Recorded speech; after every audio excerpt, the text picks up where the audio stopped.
नमस्कार, मैं हूं आपका दोस्त आलोक कुमार। अभिवादन स्वीकार कीजिए मेरा। भारतीय जनता पार्टी सरकार और संगठन में दोनों में व्यापक बदलाव ला करके एक विस्फोटक प्लान की तैयारी में, सब कुछ बदल डालने की मुद्रा में है।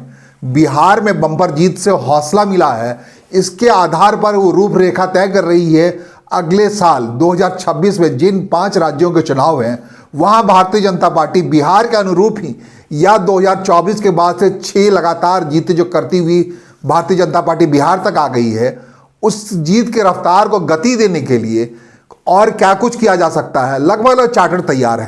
कहते हैं सबसे पहला काम होने वाला है भारतीय जनता पार्टी का राष्ट्रीय अध्यक्ष तय होना है, जो काफ़ी समय से इंतजार कर रहा है। कह रहे हैं 9 जून को इस सरकार का जो पहला साल पूरा हुआ था, अब 1.5 साल की बात हो रहा है, तो 1.5वां साल पूरा हो गया, 9 दिसंबर को पूरा होगा। उससे पहले पहले केंद्रीय मंत्रिमंडल में व्यापक बदलाव लाना है। व्यापक बदलाव इसलिए लाना है, अब तो और भी क्लियर है, बिहार के कुछ लोगों को अतिरिक्त तरीके से वहां समायोजित कर रखा है जिनकी उपयोगिता अब आने वाले चुनाव में नहीं है। और जैसे पश्चिम बंगाल है, तमिलनाडु है, केरल है, और इसके अलावा त्रिपुरा है, इसके अलावा पांडिचेरी है, जो उसके बाद अगले साल में असम है, उसके अगले साल 2027 में योगी आदित्यनाथ के राज्य में चुनाव होना है, उत्तर प्रदेश में चुनाव होना है।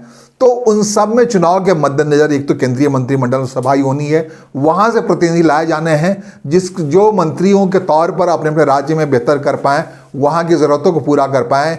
जिस ढंग से पूरा पेटी खोल दिया गया था, पूरा राजकोष खोल दिया गया था बिहार चुनाव जीतने के लिए। पूछा गया नीतीश कुमार के लिए क्या आपकी परिकल्पना में कौन कौन सी बातें, उन्होंने कहा ऐसे महिलाओं के रोजगार के लिए 10,000 रुपये देने हैं, 2 लाख रुपये देने, कहा लीजिए जो लेना है। अब यही बात होनी है केंद्रीय मंत्री के तौर पर, जो अपोजिशन रूल्ड स्टेट है, खास करके पश्चिम बंगाल, ममता बनर्जी के राज्य में कोई बड़ा कद्दावर बंगाली नेता ला करके उससे पूछा जाएगा बाकी क्या दिया जाए आपके राज्य को जो बदलाव वाला है, या ऐसा कौन सा कोष खोला जाए, ऐसे कौन सी चीज़ें, क्योंकि भारतीय जनता पार्टी का मानना है कि बंगाल उसके लिए जीतना अनिवार्य है। सिर्फ बंगाल ही क्यों, तमिलनाडु में लगातार वो कोशिश कर रही है भारतीय जनता पार्टी। वो कोशिश इस बार कहती है कामयाब हो जाना चाहिए 2021 का प्रदर्शन और 2024 के प्रदर्शन के आधार पे।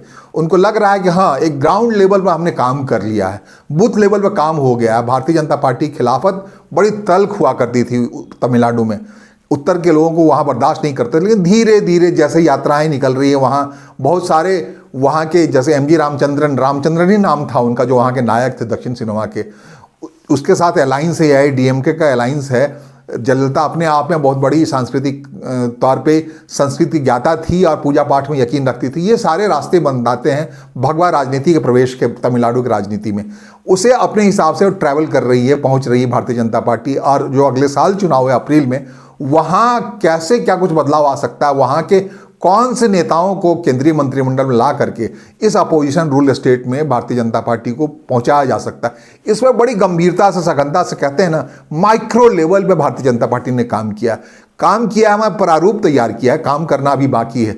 इतना ही नहीं, जैसे केरल है, केरल बहुत इंपॉर्टेंट राज्य है, वहाँ शशि थरूर बार बार इशारा कर रहे हैं कि वो भारतीय जनता पार्टी में आ सकते हैं, तिरुवनंतपुरम से सांसद हैं, लोकसभा सदस्य हैं। इसके अलावा वही क्यों, शशि थरूर ही क्यों, बहुत सारी ऐसी चीज़ें हैं केरल के अंदर, अपने हिसाब से उस पर काम हो रहा है। वहाँ कांग्रेस पार्टी ही लगातार कोशिश कर रही वामपंथी सरकार हटे, तो वामपंथी सरकार हटे तो ऑप्शन के तौर पर कांग्रेस ही क्यों, भारतीय जनता पार्टी भी क्यों नहीं साथ साथ खड़ी हो। इसमें भी बड़ी गंभीरता से संघ की ओर से, बाकी लोगों की ओर से काम किया जा रहा है। और ये सब तब होना है जब भारतीय जनता पार्टी राष्ट्रीय अध्यक्ष के तौर पे किसी ऐसे व्यक्ति को तय कर ले जो जगत प्रकाश नड्डा जैसा ही योग्य हो, शालीन हो, और भारतीय जनता पार्टी के साथ, भारतीय जनता पार्टी जब आज की कह रहा हो तो नरेंद्र मोदी और अमित शाह की जोड़ी के साथ बेटर अलाइनमेंट के साथ काम कर पाए। वह अगर ऐसा हो, ऐसी पॉसिबिलिटी हो, तो जिस ढंग से शुभ साबित हुए हैं, जिस ढंग से गणेश साबित हुए हैं जगत प्रकाश नड्डा, तो भारतीय जनता पार्टी चाहेगी कि ऐसा कोई रास्ता निकले, नड्डा ही कंटिन्यू कर जाए। क्यों, उनका अलाइनमेंट इतना शानदार है। बिहार में जाकर के उन्होंने प्रदर्शन किया, बिहार के प्रदर्शन के बाद से भारतीय जनता पार्टी अपने को पूरी तरह से NDA डिपेंडेंट करने के बजाय अपने अंदर शोधित करके बेहतर तरीके से आने की कोशिश कर रही है। बड़ा इंपॉर्टेंट है ये ट्रैवल जो है, जहां आप उत्तर प्रदेश में 2027 में जाना है, और कह रहे हैं 2027 में जाते जाते ये स्थिति आ जाएगी देश में कि 1 नेशन 1 इलेक्शन वाला जो फार्मूला है, पूर्व राष्ट्रपति रामनाथ कोविंद का दिया हुआ, उसे भी भारतीय जनता पार्टी को इम्प्लीमेंट कराना है चुनाव आयोग से। ज्ञानेश कुमार कह चुके हैं जिस दिन आप कहेंगे, भारत सरकार जिस दिन कहेगी उस दिन हम करवा लेंगे, हमारे पास इंफ्रास्ट्रक्चर कोई कमी नहीं है। तो ये इंफ्रास्ट्रक्चर की कमी कहाँ है? भारतीय जनता पार्टी की जिजीविषा में कमी है। भारतीय जनता पार्टी इस जिजीविषा को लेकर आ रही है केंद्रीय मंत्रिमंडल में एक व्यापक बदलाव।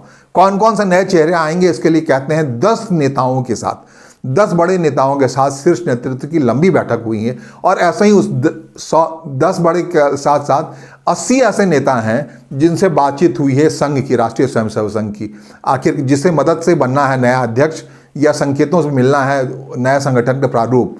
उस बेटर अलाइनमेंट के साथ ही 100वें साल में 80 लोगों से राष्ट्रीय स्वयंसेवक संघ ने भारतीय जनता पार्टी के 80 शीर्ष नेताओं से या अच्छे नेताओं से संवाद किया है, उनसे व्यक्तिगत राय पूछी, निजी राय पूछी है कि आखिरकार कौन सा व्यक्ति योग्य है, सुपात्र है भारतीय जनता पार्टी के राष्ट्रीय अध्यक्ष के तौर पर। लगभग क्लियर है। अब हो सकता है लोकसभा का सत्र जो शुरू हो रहा है 21 तारीख से, उससे पहले इस बार हो जाए। हालांकि बार बार चल रहा है कि नया अध्यक्ष बनेगा, नया अध्यक्ष बनेगा। नया अध्यक्ष बनेगा, कौन बनेगा? क्या मनोहर लाल खट्टर बनेंगे? संकेतों में बार बार आ रहा है। बिहार में जो प्रदर्शन किया है धर्मेंद्र प्रधान ने, शिक्षा मंत्री ने, वो प्रभारी थे बिहार के, क्या वो बनेंगे? कहते हैं विनोद तावड़े को लगाया गया था एक समय से, महाराष्ट्र के रहने वाले हैं, काफ़ी समय से बिहार में लगाया गया था। कहते हैं प्रदर्शन का एक बड़ा श्रेय विनोद तावड़े को जाता है, महाराष्ट्र के रहने वाले। क्या विनोद तावड़े बनेंगे राष्ट्रीय अध्यक्ष, या फिर देवेंद्र फडणवीस को ले आया जाएगा महाराष्ट्र उठा के राष्ट्रीय अध्यक्ष के तौर पर, या फिर कहते हैं CR पाटिल के पास जाएगा, या फिर आप केशव प्रसाद मौर्य को, अगर योगी आदित्यनाथ को हटा करके वहाँ रिप्लेस कर केशव प्रसाद मौर्य को नहीं ला पा रहे हो, जो दल पिछड़े वर्ग से आते हैं, और एक पूरा श्रेय जाता है 2017 से भारतीय जनता पार्टी की सरकार उत्तर प्रदेश में बनी है, तो केशव प्रसाद मौर्य को जाता है मोटे तौर पे, प्रदेश अध्यक्ष हुआ करते थे। क्या उनको ले आके बैठाएंगे आप केंद्र में या राष्ट्रीय अध्यक्ष की कुर्सी पर? या फिर शिवराज सिंह चौहान, जिसका प्रदर्शन रहा शानदार कृषि मंत्री के तौर पे भी, जिस ढंग से वो काम कर रहे हैं अग्रसर के तौर पे, और जो उनकी क्षमता है उसको देखते हुए क्या शिवराज सिंह चौहान को आप ले आएंगे राष्ट्रीय अध्यक्ष के तौर पे? या फिर भूपेंद्र यादव, जिसको प्रभारी बना के आपने पश्चिम बंगाल के चुनाव के लिए भेजा, भूपेंद्र यादव आ जाएंगे? ऐसे ना जाने कितने नाम हैं। कहते हैं पूरा दर्जन भर नाम ऐसा है, सीरियस नाम है, कंटेंडर का नाम है, जो राष्ट्रीय अध्यक्ष बन सकते हैं। और ये सिर्फ इशारे की जरूरत है कि प्रधानमंत्री मोदी क्या इशारा करते हैं, किसके नाम पे इशारा करते हैं।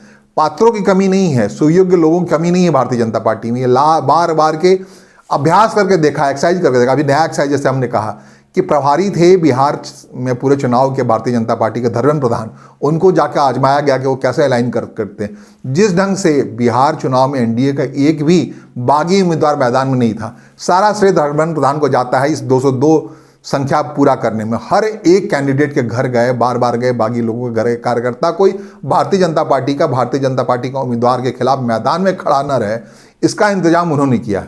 तो ये एक राष्ट्रीय अध्यक्ष की सुपात्रता का लक्षण है। इस काम में उनका सहयोग किया केशव प्रसाद मौर्य ने सह प्रभारी होकर के। एक बड़ा नाम है संगठनकर्ता के तौर पर CR पाटिल, गुजरात में रहे हैं मुख्यमंत्री नरेंद्र मोदी को बनाने समय में, वो बड़ा अक्षुण्ण तरीके से मुख्यमंत्री बन जाया करते थे।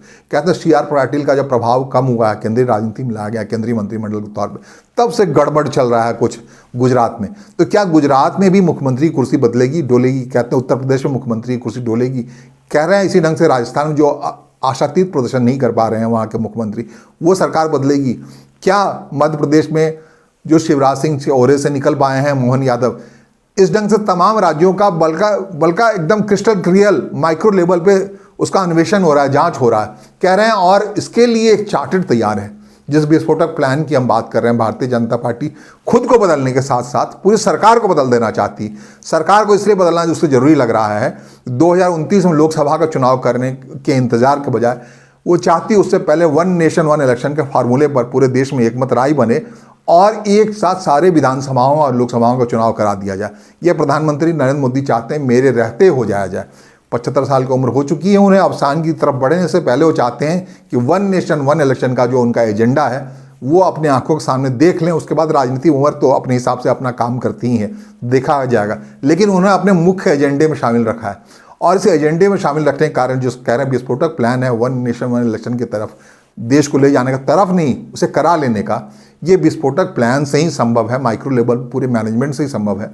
भारतीय जनता पार्टी तब इस पर यकीन करेगी जब उनका प्रदर्शन जो आने वाले राज्यों के विधानसभा चुनाव है बिहार के अनुरूप होगा, या फिर 6 सीक्वेंस की जो घटनाएं हुई हैं विधानसभा चुनाव में भारतीय जनता पार्टी लगातार सफलता दर सफलता लेती आई है, वो होगा तब केंद्रीय राष्ट्रीय अध्यक्ष बने, या हो सकता है इस राज्यों के चुनाव से पहले, अपने चुनाव से पहले ही कहते हैं अब जगत प्रकाश नड्डा के हवाले नहीं जाएगा चुनाव, ये माइक्रो लेवल पूरा काम होगा। युवा हो सकता है, कोई नेता, राष्ट्रीय अध्यक्ष कौन होगा, क्या है, बहुत सारे लोगों से बातचीत हुई अपने अपने लेवल पर, तैयारी के लेवल, या कोई महिला होगी, कौन होगा, ये सब कुछ नरेंद्र मोदी के दिमाग में है, प्रधानमंत्री के दिमाग में है, और उन्हीं के फैसले का अनुरूप होगा। ये यूं ही लोग चलाते रहते हैं, आरएसएस नहीं चाहता, आरएसएस तकरार है, ये तकरार, जो अलाइनमेंट है राष्ट्रीय स्वयंसेवक संघ के संगठनों और भारतीय जनता पार्टी के बीच, उसे भारतीय जनता पार्टी या फिर एनडीए ने देखा है बिहार में जिस ढंग से 202 का फार्मूला, 2 प्रचंड जीत आई है, ये जीत से उत्साहित भारतीय जनता पार्टी अब इस विश्वास में आ गई है कि अब सब कुछ बदल सकती है। वो